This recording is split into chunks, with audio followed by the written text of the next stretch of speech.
il est temps d'arriver à la troisième table ronde de notre matinée. Écriture, territoire et société. On l'a dénommée de façon très large, histoire de dire que le travail d'écriture, il s'inscrit aussi dans des réalités territoriales qui sont très différentes dans un pays comme le nôtre. Thibaut, pour le Labo des Histoires, évoquait les territoires ultramarins auxquels nous sommes effectivement très sensibles. C'est aussi un des points de sensibilité de Philippe Val, de toujours faire en sorte que nous soutenions des projets en territoires ultramarins et dans les territoires les plus isolés ou les plus difficiles, qu'ils soient en quartier prioritaire de la politique de la ville ou en milieu rural. Et nous essayons d'être aussi en prise avec les évolutions sociétales. Là aussi, il en a été question dans la première table ronde avec notamment toutes ces questions de harcèlement, de difficultés sociales qui traversent la société, notamment les jeunes. C'est ce dont nous allons parler maintenant, avec 4 structures, dont 3 sont représentées physiquement. J'appelle donc pour l'association initiale Festival de l'écrit en région Grand Est, Edriss Abdel-Sayed, pour l'action artistique, Cécile Berly, qui est basée à Tonnerre, dans l'Yonne, et pour l'association Rura, qui, comme son nom l'indique, s'occupe de territoires ruraux, Fanny Bellatar. Je vous laisse venir. Prenez la place que vous sentez le mieux. Je n'ai pas fait de plan de table.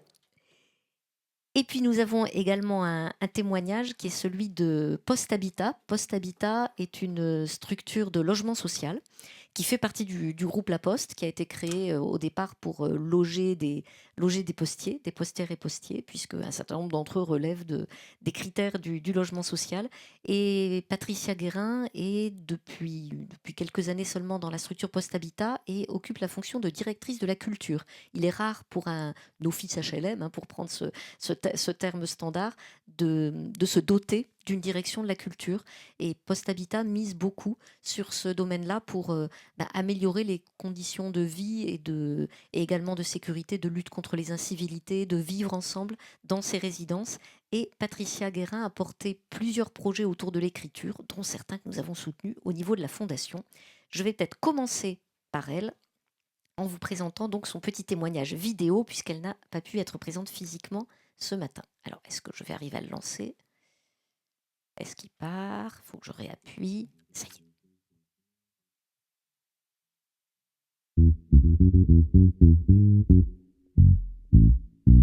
Alors, de quoi s'agissait-il ? Nous avons en fait proposé à un illustrateur, graveur, artiste qui s'appelle Hakim Bédard, qui habite en fin de compte à Étrépagny, dans ce village de l'Eure en Normandie. En fin de compte, il habite un logement atelier qui a été rénové par Post Habitat Normandie, qui était un ancien centre de tri de la Poste. Et donc, cet artiste, Hakim Bédard, a travaillé avec des jeunes du collège Anquetin, Louis Anquetin d'Étrépagny, sur un projet donc de gravure et d'écriture autour en fait de la figure du facteur cheval avec cet artiste qui s'appelle donc Hakim Bédard. Et donc, ils ont travaillé pendant toute l'année autour de cette figure du facteur cheval et ils ont ce qu'on appelle fait du calligramme, c'est-à-dire qu'ils ont fait des gravures avec Hakim, donc dans son atelier de gravure et aussi au collège. Ils ont réalisé en fin de compte des textes à l'intérieur en fait des œuvres gravées qu'ils ont réalisées avec Hakim Bédard. Donc pendant toute l'année, il y a eu ces ateliers donc à la fois d'écriture, de pratique de la gravure. Et tout ça a abouti à la fin à une grande exposition qui a été présentée le 26 mai dernier dans le cadre du festival Au-delà des toits et qui a été présentée dans une grande salle de la mairie avec le maire, l'adjoint au maire, tous les parents d'élèves, les gens évidemment du collège, nos locataires. Et donc, on a présenté les gravures et les calligrammes faits par les élèves et par Hakim Bédard. Puis, un bel échange, en tout cas, entre un artiste qui s'implantait justement dans cette ville d'Étrépagny et qui avait à cœur de travailler avec les gens en fait, du cru, enfin les gens de la ville. Et donc, ça s'est fort bien passé. Et nous, on est très reconnaissants envers la Fondation La Poste de nous avoir appuyés là-dessus. Voilà. Oui, on peut l'applaudir. Alors ce projet, évidemment, il nous a, vous en doutez, particulièrement parlé parce que travaillant avec le facteur et sur l'histoire du facteur cheval, là, on avait vraiment toutes les correspondances au sens baudelairien du terme qui se retrouvaient. Mais voilà, il y a d'autres projets de cette nature. On en a soutenu 2 autres sur cette saison que je vais très courtement vous citer de la part de Patricia. L'un s'appelle Le pouvoir des congélateurs.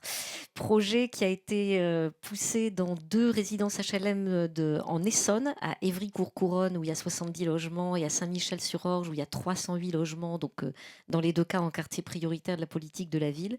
Et un projet qui est allé à la rencontre des habitants des 2 résidences et qui ont imaginé avec les locataires une histoire mi-comique, mi-fantastique qu'ils ont ensuite, ils et elles, enregistré en podcast. On retrouve là aussi des façons de travailler similaires entre les différents projets que nous soutenons.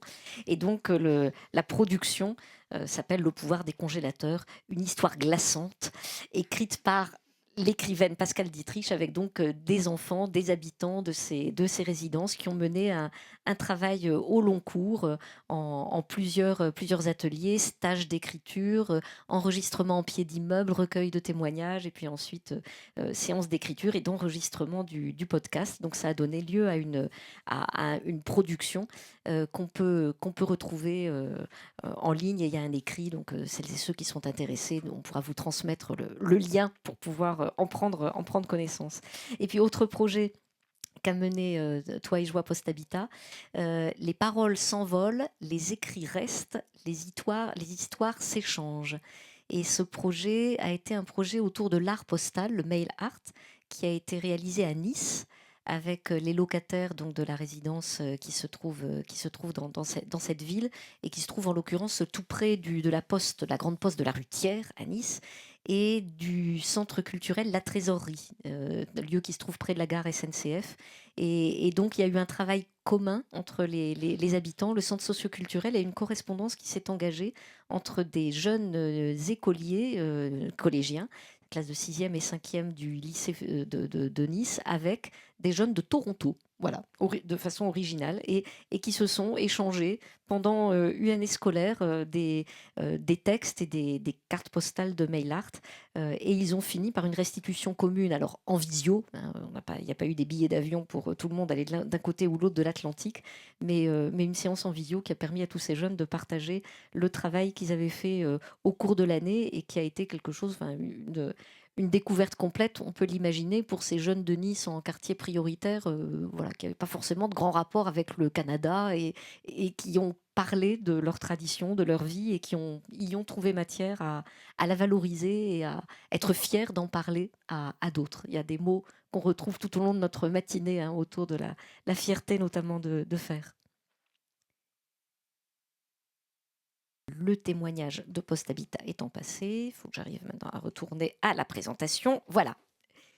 Je vais maintenant proposer à tout d'abord Edriss El Sayed de nous parler du projet Initial Festival de l'écrit en Grand Est, qui est soutenu depuis pas mal d'années maintenant, je ne sais plus combien, mais ça fait voilà, un beau chemin, un compagnonnage que nous avons ensemble.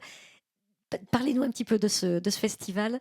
De comment il est né, de ce que vous y développez dans ces départements qui sont plutôt des départements ruraux du Grand Est.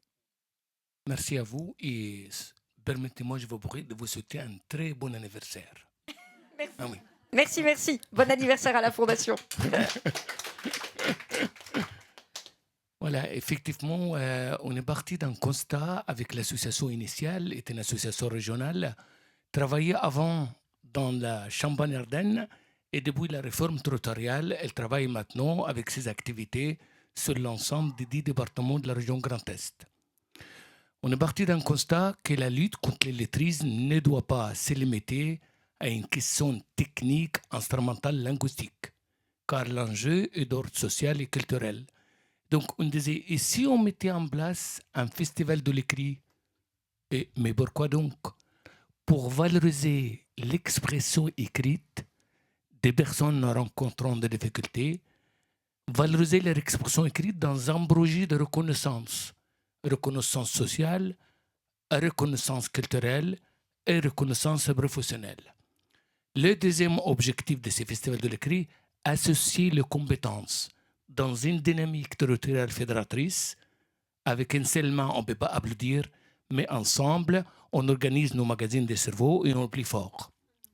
Et on est parti avec ce constat. Donc, à l'heure où je vous parle, il y a quelques 450 ateliers d'écriture dans les 10 départements de la région Grand Est, dans un village, dans un quartier dit brutaire de la ville, dans un établissement pénitentiaire, dans une bibliothèque, dans un théâtre, dans un centre graphiste, partout. Et là où on se trouve avec vous, on est pour une écriture fraternelle, médiatrice et solidaire. C'est ça qui donne un sens. Et c'est le bon commun entre Initial et la Poste. Et je me répète, moi, avant que j'oublie, lors d'une restitution, il y a un postier qui a dit le lien entre Initial et la Poste, c'est la lettre. Et tout a été dit dans cette phrase. On a quelques 2000 participants. Pareil, habitent le monde rural, le monde urbain, dans les maisons d'arrêt et un peu partout. Et on arrive avec une équipe disciplinaire, pluridisciplinaire. Il y a l'écrivain, l'artiste, le comédien, le musicien, le formateur linguistique, les bénévoles et les salariés. C'est vraiment un groupe qui agit dans un esprit de complémentarité et de cohérence. Car on constate que la question de l'illettrisme se compose de difficultés interdépendantes. Et pour la résoudre, il nous faut des compétences associées. Et c'est là où il y a les pratiques culturelles qui jouent un rôle. Il y a quelque temps, on a lancé une enquête avec un sociologue et 2 étudiants en master, voyager un peu dans la région Grand Est pour nous dire mais qu'est-ce qu'elle apporte le Festival de l'écrit. Et on a constaté 3 effets. Les pratiques culturelles dans le cadre du Festival de l'écrit transforment positivement le rapport à l'écrit. On trouve un sens. Deuxième effet, les pratiques culturelles dans le cadre du Festival de l'écrit renforcent l'estime de soi. On croit qu'on a des capacités, et il n'y a pas de fatalisme et à tout âge, on peut découvrir, apprendre, comprendre. Et le troisième effet, la personne est aidée d'aller sortir de l'isolement et tisser des liens avec soi, les autres qui nous entourent. Voilà, grosso modo. Donc là, les festivals de l'écrit, dans le mot festival, il y a le mot fête. Et alors, chaque édition, il fait l'objet de, je pense que ça a été dit dans le premier table ronde, je me répète, on a besoin de laisser une trace. Et là, vivre ensemble les festivals de l'écrit, c'est votre cadeau parce qu'elle vient juste de sortir.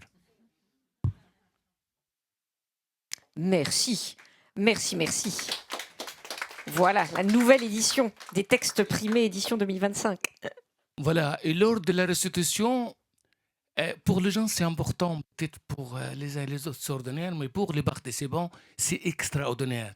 Il y a les préfets de région, il y a votre délégué territorial de la Poste, elles sont toujours fidèles avec nous. Il y a le président du conseil départemental, régional, et finalement, la personne se trouve dans une situation de valorisation et de reconnaissance. On croit à nos capacités. Et encore une fois, cela n'est jamais trop tard d'aller plus loin dans les apprentissages, dans la langue et dans la culture. Merci pour votre aimable attention. Merci à vous, bravo. Et merci d'avoir souligné la présence des représentants territoriaux de la Poste dans vos restitutions, parce que c'est effectivement quelque chose qui nous tient à cœur, et de façon plus globale, que les postières et postiers, quel que soit leur métier, puissent être fiers de leur entreprise aussi, à l'occasion de l'activité de la Fondation, qu'ils la connaissent. Il y a tant de choses à connaître sur la Poste qu'elle n'est pas forcément connue de tous les postières et postiers, mais que voilà, les postières et postiers sachent ce travail qui est fait et puissent se dire, ben oui, c'est bien, je suis heureux d'être dans une entreprise qui a cela. Et à ce sujet, j'ai une seule phrase. On a fait la restitution en Haute-Marne, à Chaumont. Donc la déléguée territoriale, elle est dans le département de la Haute-Marne. Le lendemain, on le faisait dans une grande médiathèque Jacques Chirac à Troyes. La déléguée territoriale de la Poste, elle est venue à Troyes parce qu'elle réunit l'Aube et la Haute-Marne. Et oui. Ça veut dire qu'elle célébrait 2 journées de suite pour apporter son soutien à l'action. Merci, merci, merci de ce soutien. Alors, je vais maintenant me tourner vers Cécile Berly. Alors, Cécile Berly, elle connaît déjà cette salle. Nous l'y avons invitée l'année dernière parce qu'elle avait rédigé un ouvrage autour de la correspondance des grandes épistolières du XVIIIe siècle. Et nous l'avions invitée à parler de ce livre parce qu'il parle d'écriture épistolaire. Hein, vous avez bien compris que c'était l'un de nos angles. Et aussi parce qu'il parle de l'écriture féminin. Puisque nous avons à la Poste aussi un prix des postières et postiers écrivains, dont d'ailleurs Alain Absire a été pendant plusieurs années président du jury, lourde tâche. Et nous avons fait le constat que dans les candidats et candidates que nous recevons, dans les livres candidats que nous recevons chaque année, eh bien, il y a nettement plus de candidats hommes que femmes, alors que par ailleurs, la population postale est assez équilibrée, elle est même un peu plus féminine que masculine.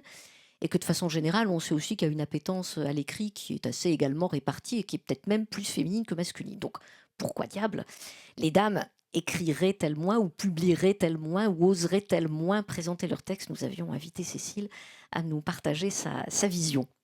Mais Cécile est une multirécidiviste de l'écriture. Elle ne fait pas que écrire sur les épistolières. Elle mène aussi des ateliers d'écriture dans